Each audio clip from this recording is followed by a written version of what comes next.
নমস্কার সম্মানীয় দর্শকবৃন্দ, আশা করি তোমরা সবাই ভালো আছো।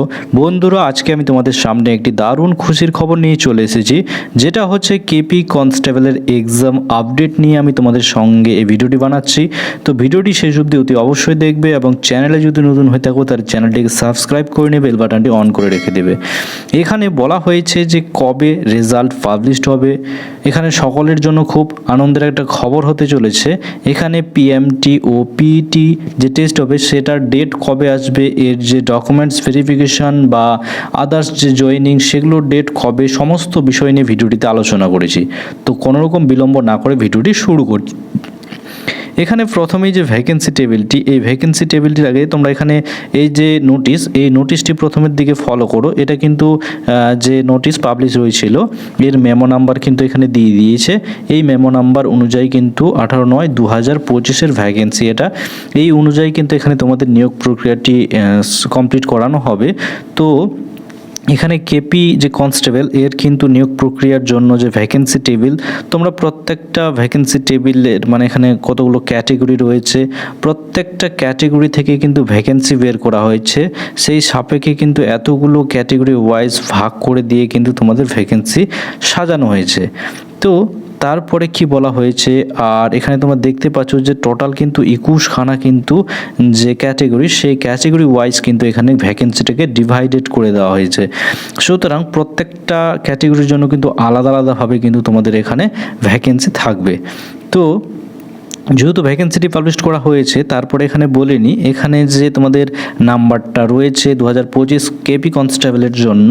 তো তোমরা যে এখানে পরীক্ষাটা দিয়েছো সেই পরীক্ষা অনুযায়ী তোমাদের প্রিলিমিনারি অনুযায়ী একটা নাম্বারে লিস্ট বেরোবে, রেজাল্ট বেরোবে, যেটা কাট আপ ক্লিয়ার করলে তোমরা পিইটি বা পিএমটি টেস্ট কমপ্লিট করবে। তারপরেই কিন্তু তোমাদের যেটা করতে হবে সেটা হচ্ছে সিবিটি মানে হচ্ছে এক্সাম, কিন্তু ফাইনাল এক্সাম দিয়ে কিন্তু তোমাদের মেরিট লিস্টে নাম তুলতে হবে। তো এখানে তোমরা যে কেপি কনস্টেবলের যে এখানে পরীক্ষাটা দিয়েছো, এখানে তোমাদের যে নাম্বার সেটা কীরকম যেতে পারে দেখো। আমি এখানে তোমাদের কিছু আন্দাজা পূর্বানুমান জানাতে পারি, যেটা আগের ডাটা, সেই ডাটা অনুযায়ী তোমাদের এখানে ম্যাচ করে দেখাচ্ছে। এর মানে এটা নয় যে এটা কিন্তু অ্যাকুরেট যে 100% সেটা নয়, 90%, 95% এরকম কিন্তু অ্যাকুরেট ডাটা আমি তোমাদের সঙ্গে শেয়ার করছি, নাহলে তোমরা পরবর্তীতে মিলিয়ে নিও। তো ক্যাটেগরি, এখানে ইউআর ক্যাটেগরিদের ক্ষেত্রে মেল ক্যান্ডিডেটদের বলা হয়েছে 50 থেকে 52 এরকম যাবে কাট আপ, এবং ফিমেল ক্যান্ডিডেটদের ক্ষেত্রে যাবে 43 থেকে 45।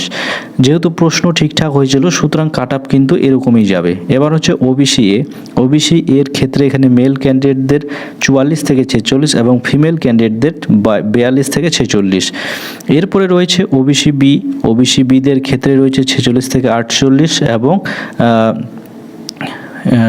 বিদের রয়েছে ফিমেলদের ক্ষেত্রে 44 থেকে 46।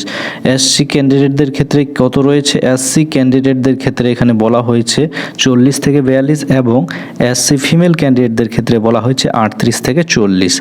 এসটিদের ক্ষেত্রে 37 থেকে 39 এবং ফিমেল এসটি ক্যান্ডিডেটদের ক্ষেত্রে 33 থেকে 35। ইডাব্লিউএস মেল ক্যান্ডিডেটদের ক্ষেত্রে 30 থেকে 32 এবং ফিমেল ক্যান্ডিডেটদের ক্ষেত্রে 25 থেকে 27। সিভিকদের জন্য 28 থেকে 30 এবং ফিমেলদের ক্ষেত্রে 25 থেকে 28। এই যে আমি যে কাট আপটা বললাম এটা কিন্তু প্রায় 95% তোমাদের হুবহু মিলে যাবে। দেখো, যে কাট আপ তোমাকে বলবে সেটা কিন্তু এটা ভগবানেরও এখানে করার কিছু নাই, যদি কাট আপ বলে তাহলে সেটা আমি বললাম পূর্বানুমান ডাটা অনুযায়ী। কোন ডাটা অনুযায়ী বললাম, তোমরা জানো যে এর আগে যদি যে ডাটা ভ্যাকেন্সি মোট শূন্যপদ রয়েছে কতগুলো রয়েছে, 3969টি। এই 3969টি ডেটার উপর যদি 20 গুণ ক্যান্ডিডেটকে ডাকা হয় তাহলে 79,380 জনকে কিন্তু এখানে ডাকবে। তো কাট আপ কিন্তু অনেকটাই কম যাবে। তারপরে মেল এবং ফিমেল ক্যান্ডিডেটদের ক্ষেত্রে এখানে আলাদা আলাদা যেহেতু ভ্যাকেন্সি রয়েছে, তো 20 গুণ ডাকলে তো এটা হবে। যদি এখানে 18 গুণও ডাকে তাহলেও কিন্তু তোমরা দেখতে পেয়ে যাচ্ছ 3624টা সিটের জন্য 18 গুণ ডাকলে হচ্ছে 65,232 জন ক্যান্ডিডেট মেল, এবং ফিমেল ক্যান্ডিডেটদের ক্ষেত্রে 6,210 জনকে কিন্তু ডাকবে। এটা যদি 18 গুণও ডাকে, 18 গুণের নিচে ডাকার কোনো সম্ভাবনা নেই। তো এই যে তোমাদের এখানে ডাটাটি বললাম সেটা কিন্তু অ্যাকুরেট প্রায় তোমরা দেখতে পেয়ে যাবে হুবহু। ওর একটু এদিক বা ওদিক হবে, কিন্তু প্রায় হুবহু মিলে যাবে। তো কত নাম্বার থাকলে মাঠ শুরু করবে, যাদের যাদের এই নাম্বারগুলো আমি বললাম, এই ডাটা অনুযায়ী তোমাদের হয়তো নাম্বার ম্যাচ করে যাচ্ছে, তাহলে তোমরা কিন্তু অবশ্যই কিন্তু মাঠ শুরু করো, নাহলে ডাব্লিউবিপির মতো অবস্থায় ভুক্তভোগী হবা।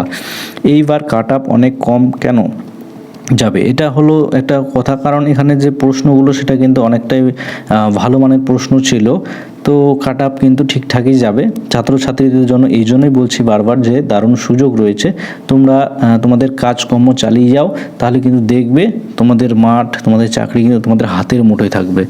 আর যারা যারা এখনও পর্যন্ত অল্পর জন্য মনে হচ্ছে যে আমার হতে পারে নাও হতে পারে, তা সেই সমস্ত ক্যান্ডিডেটও কিন্তু এখানে মাঠ করতে পারো।